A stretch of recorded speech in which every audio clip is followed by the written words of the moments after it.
guys, welcome to the devlog. I'm really excited because today we are going to be adding editable pictures to the users. So I already have a little bit of an idea of how I want to do this. It's going to take a little bit of work.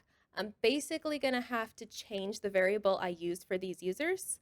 So right now I have a text array, and the way I'm using this array is just like a list. So it's a ordered list of all my usernames. Basically, I want to change that to an array of structs.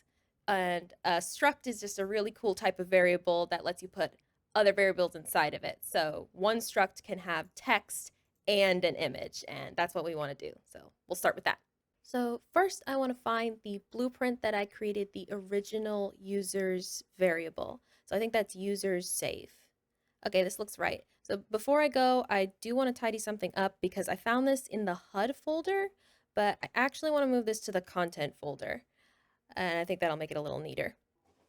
All right, so this is a little confusing. I see I have two variables, all users and all users text.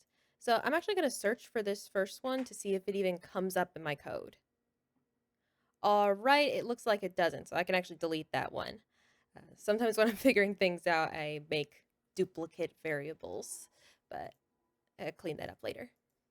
All right, so I'm going to make a new variable. I'm going to call it all users struct.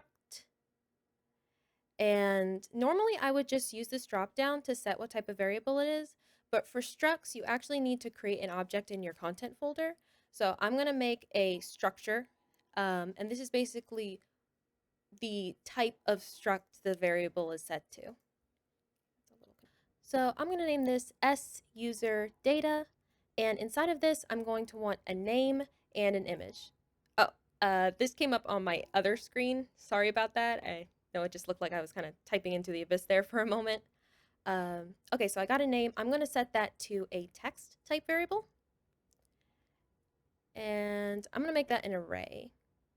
And then I'll set this one to an image type variable.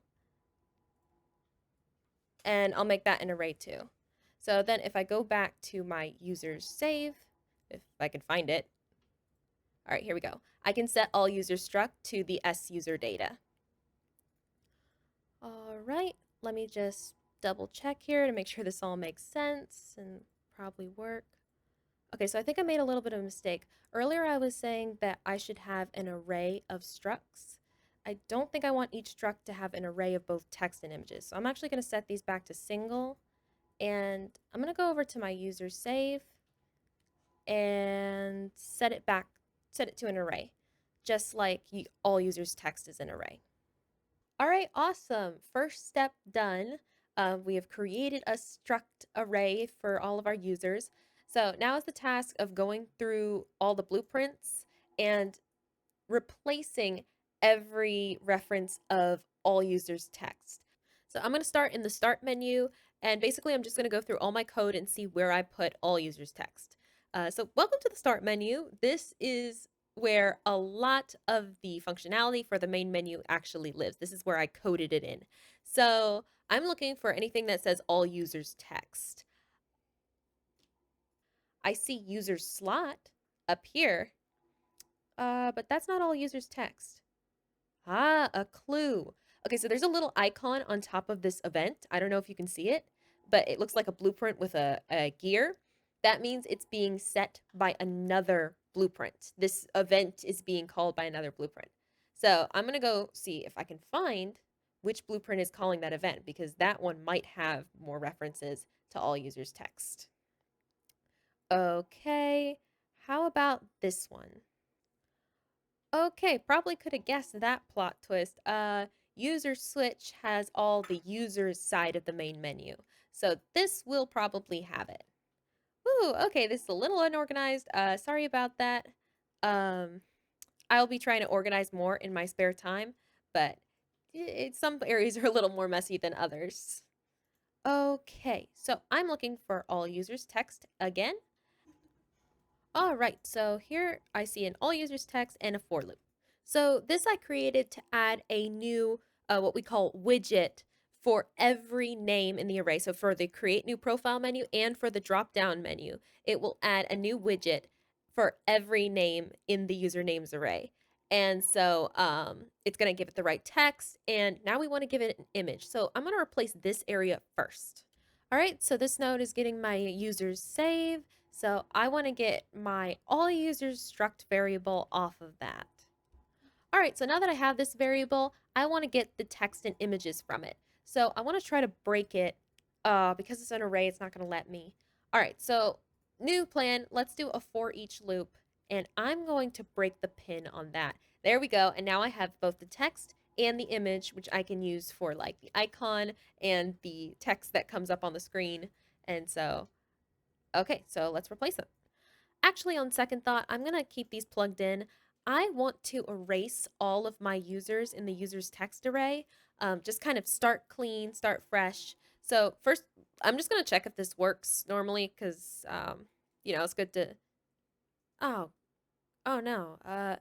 That's not supposed to happen. I haven't cleared anything yet. Uh, okay. I broke something.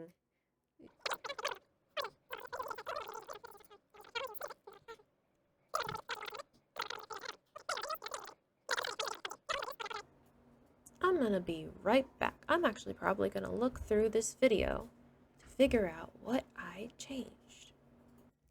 Hey guys, so it's been 6 days. We're just gonna pretend that chunk of time didn't happen. I did end up fixing that problem. It was actually super simple. You may have even noticed it. I actually moved my user's save from the HUD folder to the content folder, which was a big bad on my part. That's what broke everything. So my user save, it's a special type of blueprint. It's called a save game, and it basically saves information from game to game. That's why when I exit out and come back in, all the users are the same. So I've learned my lesson. Save games don't like being moved. So create them in the folder that you're going to keep them. Don't move them after. Lesson learned. You may have noticed some changes to the main menu. So one obvious thing is that I changed the buttons, but I got the profiles to work. So each user now has their own image that can be edited. I'll even show you. I'll make a new user and I'm going to name her Sarah. All right, so if I go back to the main menu, I can edit her profile and give her a different picture. And I'll even click off first so I can show you it's not just the current user. That may have been a problem I was having earlier.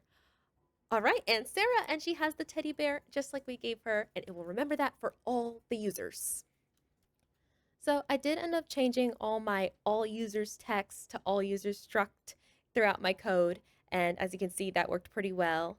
I did have a couple setbacks. As I alluded to earlier, it would only remember the current user. So if I changed, Sarah here, it would remember that even if I exit out and come back in, but all the rest would go back to default. And if I selected a different user, the previous current user would go blank. So that was a little bit of a headache, but I did find a sort of clever, sort of hacky workaround that, works.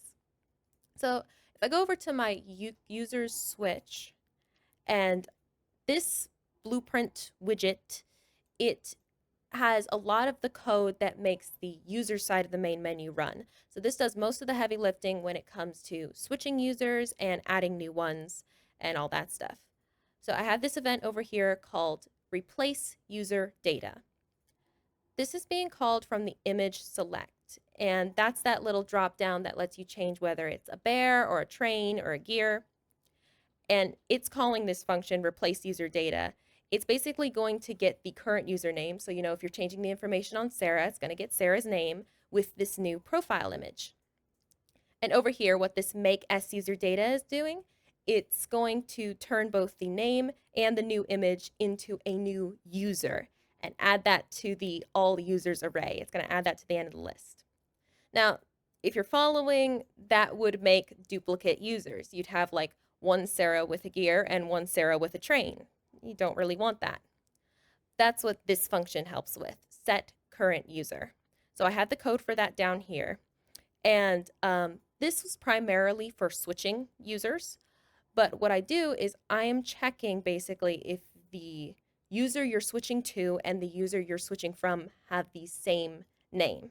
So in this case, it might be switching from Sarah with a gear to Sarah with a train, but they're both named Sarah. So what it's going to do is remove the old Sarah from the array. And that's kind of how I got it to work. And with that, we have a pretty workable main menu here with users that have images. And it was really cool to add these buttons as well because this area starts to look like it's a part of the game and not somewhere under construction. So thanks for joining me on this, and I'm really excited to see you in the next one.